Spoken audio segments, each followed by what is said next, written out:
gars, je propose un truc. Venez, on s'entraide pour aller à la mosquée à la prière de Fajr. Il y en a, je sais qu'ils veulent, mais comme ils sont seuls, c'est difficile. Venez, on s'entraide. Parce que t'as vu, on pêche tous. Et dans le péché, on s'entraide pour pêcher plus.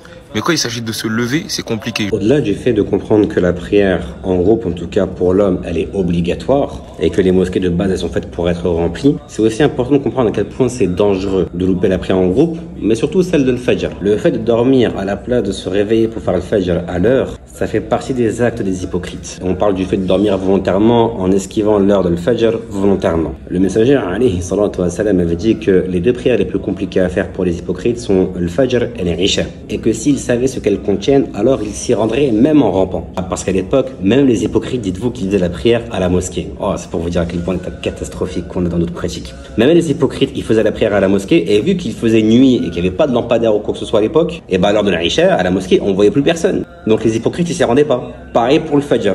Donc on ne pouvait pas dire pendant la journée, on n'a pas vu un tel, parce qu'on ne pouvait pas reconnaître qui que ce soit pendant la nuit. Et comprenez que la prière en groupe a une récompense qui est immense. Et le messager, alayhi salatu wa salam, nous dit que celui qui va faire le Fajr en groupe à la mosquée, il est sous la protection d'Allah. Tu es protégé des malheurs qui peuvent arriver. Uthman ibn Affan, radallahu anhu, il disait que celui qui prie l'Isha en groupe, c'est comme s'il avait pris la moitié de la nuit. Et celui qui prie le Fajr et l'Isha en groupe, c'est comme s'il avait prié toute la nuit. Et pour ceux qui diront oui, mais je suis fatigué, dans toute ta vie, tu seras fatigué. Il y a des personnes qui se lèvent à 14h, ils sont toujours fatigués la journée.